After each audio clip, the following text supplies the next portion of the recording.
Laporan CIA tentang G30S PKI dan operasi penumpasan PKI yang baru diungkap setelah 30 tahun disimpan sebagai dokumen rahasia menjawab banyak pertanyaan rakyat. Jika bukan karena Maijen Soeharto yang tersisa dan mengambil alih komando pimpinan TNI Angkatan Darat, sejarah Indonesia pasti berubah. Republik Indonesia sudah pasti akan menjadi negara komunis. Banyak kemungkinan yang akan terjadi dan semuanya lebih buruk. Presiden kedua Republik Indonesia. Siapa yang tidak mengenal beliau? Beliau tidak lain dan tidak bukan adalah Presiden Haji Muhammad Soeharto. Lahir dari keluarga petani di Kemusuk, Yogyakarta pada tanggal 8 Juni tahun 1921 dan meninggal di Jakarta pada tanggal 27 Januari tahun 2008 pada usia 86 tahun. Jasanya kepada bangsa dan negara juga tidak bisa disepelekan. Akan tetapi bagi kaum komunis hal ini sangat bertolak belakang. Kaum komunis sangat membenci Presiden Soeharto karena beliaulah yang menghancurkan komunis di negara tercinta ini.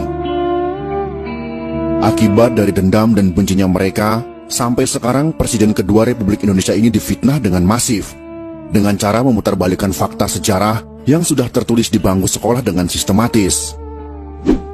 Dari keadaan yang seperti itu, maka kami sebagai salah satu generasi yang mendapatkan pendidikan Pancasila saat sekolah di masa beliau masih menjadi presiden, merasa ada tanggung jawab untuk memberikan jawaban atas tuduhan miring terhadap beliau, untuk mengimbangi informasi-informasi yang menyudutkan beliau, terutama bagi generasi muda yang tidak tahu menahu tentang sejarah masa lalu bangsa ini. Dan akhirnya belajar sejarah dari sumber yang salah, yaitu bersumber dari orang-orang simpatisan atau pendukung komunisme yang sangat gencar ingin mengubah sejarah masa lalu mereka. Beberapa pemimpin dunia yang memuji Presiden Soeharto dalam pernyataannya.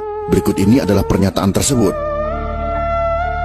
Dr. Mahathir Mohamad, mantan Perdana Menteri Malaysia, mengatakan, krisis ekonomi tahun 1998 memang dirancang untuk menjatuhkan Pak Harto. Jika Pak Harto tidak jatuh, Indonesia akan jadi negara maju. Lee Kuan Yew, mantan Perdana Menteri Singapura, juga mengatakan, Pak Harto pemimpin luar biasa. Beliau harus mendapat tempat terhormat dalam sejarah Indonesia. Sedangkan Sultan Bolkiah dari Kerajaan Brunei mengatakan, dipimpin Pak Harto, Indonesia bersatu, pemerintahan stabil, ekonomi maju pesat, sangat disayangkan beliau dijatuhkan. Sebenarnya Pak Harto berkali-kali mengutarakan niat untuk mundur, namun beliau melihat ancaman luar biasa besar membahayakan bangsa dan negara kesatuan Republik Indonesia. Fitnah KKN terhadap Pak Harto dan keluarga yang kemudian dituangkan dalam TAP MPR untuk memeriksa harta kekayaannya ternyata tidak terbukti. Majalah Time memfitnah Pak Harto dan keluarga dengan tuduhan punya simpanan 30 miliar dolar Amerika Serikat. Ternyata tidak terbukti sama sekali. Berbagai tim khusus dibentuk pemerintah untuk menyelidiki harta Pak Harto. Satu pun tak menemukan rekening yang mencurigakan di perbankan asing. Silahkan cari kemana saja. Jika terbukti saya ada simpanan 1 sen saja, saya siap dihukum mati, kata Pak Harto. Semua tuduhan itu adalah fitnah. Belakangan terbukti Pak Harto dijatuhkan oleh konspirasi global, yaitu Partai Demokrat Amerika Serikat, Partai Komunis Cina, dan sekutunya, yang berkolusi dengan kelompok anti-Soeharto. Penyebab utama Pak Harto dijatuhkan adalah karena kemesraan dan keberpihakan Pak Harto yang sangat besar kepada umat Islam sejak tahun 1986. Ternyata ada pihak-pihak tertentu yang marah. Republik Indonesia merdeka pada tahun 1945. Namun kemerdekaan umat Islam Indonesia sejatinya baru terjadi pada tahun 1986 sampai 1987 setelah Pak Harto berpaling ke Islam. Sebagai manusia, Pak Harto sudah pasti tidak sempurna. Ada kelemahan, kesalahan, kekurangan, namun beliau tetap pahlawan. Jasanya luar biasa besar. Terbukti pada beberapa hari setelah Partai Komunis Indonesia melancarkan gerakan 30 September, Partai Komunis Indonesia, membunuh para pimpinan TNI Angkatan Darat, ulama-ulama, dan tokoh-tokoh anti PKI di seluruh Indonesia. Dari dokumen rahasia CIA yang sudah boleh diakses publik ditemukan catatan pejabat CIA tentang pertemuan pertama CIA dengan Pak Harto pada awal Oktober tahun 1965. CIA belum pernah membuka ke publik. Pak Harto juga tidak pernah mengungkap mengenai pertemuannya dengan CIA beberapa hari setelah G30S PKI di Jakarta. Laporan CIA itu menyebutkan bahwa setelah PKI melakukan Gestapo atau Gerakan September 30, TNI Angkatan Darat dipimpin oleh Maijen Soeharto berhasil menggagalkan PKI untuk kendalikan NKRI. Faktor utama kegagalan Gestapo PKI menurut CIA adalah timing yang tidak tepat. Gestapo dilakukan 5 hari sebelum hari ulang tahun TNI pada tanggal 5 Oktober tahun 1965 adalah kesalahan fatal. Gestapo PKI dilancarkan pada saat seluruh pasukan TNI dan pimpinan TNI sedang berkumpul di Jakarta, mobilisasi pasukan dalam rangka hari ulang tahun TNI.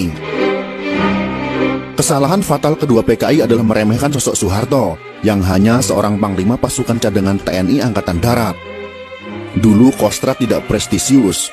Panglima Kostrad yaitu Maijen Soeharto sebagai pimpinan pasukan cadangan pada saat itu memang tidak diperhatikan PKI sebagai pimpinan utama TNI Angkatan Darat. Underestimate terhadap Soeharto juga disebabkan karakternya yang tidak menonjol. Soeharto tidak terseret dalam faksi tertentu di Angkatan Darat. Dalam hal ini yang harus kita ketahui adalah pada masa itu Kostrad tidak memiliki pasukan tempur. Jadi Maijen Soeharto pada saat itu tidak memiliki pasukan yang siap untuk berperang. CIA mengungkap, sikap low profil Soeharto disebabkan oleh kegagalan besar operasi Trikora pembebasan Papua Barat, di mana TNI kalah telak dari Belanda. Soeharto yang low profil, tidak suka berpolitik selama menjadi perwira TNI, membuat posisinya dianggap netral, tidak berbahaya oleh PKI. Di internal TNI pada saat itu, ada TNI faksi pro Soekarno, seperti Jenderal Ahmad Yani, ada faksi pro Abdul Haris Nasution, yang anti PKI, dan faksi TNI yang pro dengan PKI.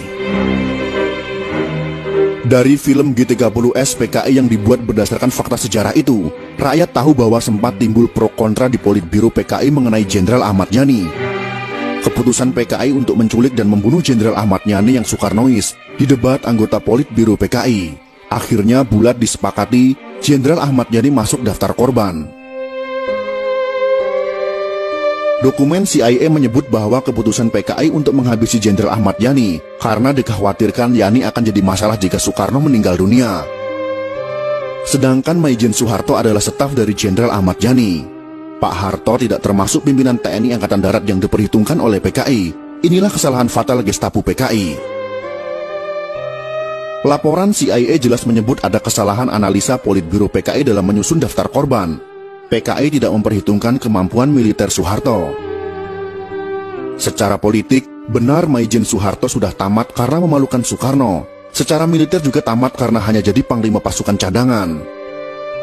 Dari perspektif faksi militer, Soeharto tidak masuk faksi manapun. Soeharto hanya dianggap bayang-bayang Jenderal Ahmad Yani. Gestapo pun dilancarkan PKI. Pertanyaan besar pun muncul tentang faktor keberhasilan Soeharto melakukan serangan balasan terhadap aksi Gestapo yang berujung kepada penumpasan PKI terjawab dalam laporan CIA. Saat hampir semua pimpinan TNI Angkatan Darat yang anti PKI dan pro Soekarno sudah dibunuh PKI, yang tersisa hanya Maijen Soeharto dan Jenderal Nasution yang terluka. Muncul pertanyaan, mengapa Soeharto bisa memobilisasi TNI begitu cepat dalam jumlah besar?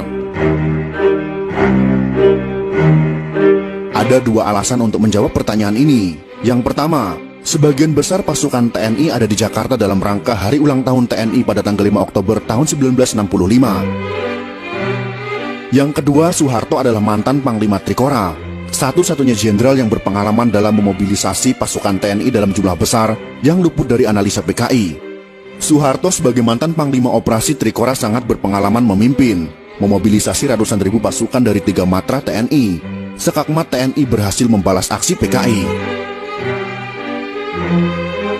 Bagi Soeharto memerangi pemberontakan PKI tahun 1965 sama seperti perang lawan pasukan Belanda.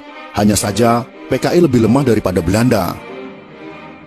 Laporan CIA tentang G30S PKI dan operasi penumpasan PKI yang baru diungkap setelah 30 tahun disimpan sebagai dokumen rahasia menjawab banyak pertanyaan rakyat.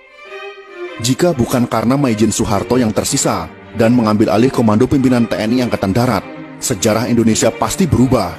Republik Indonesia sudah pasti akan menjadi negara komunis. Banyak kemungkinan yang akan terjadi, dan semuanya lebih buruk.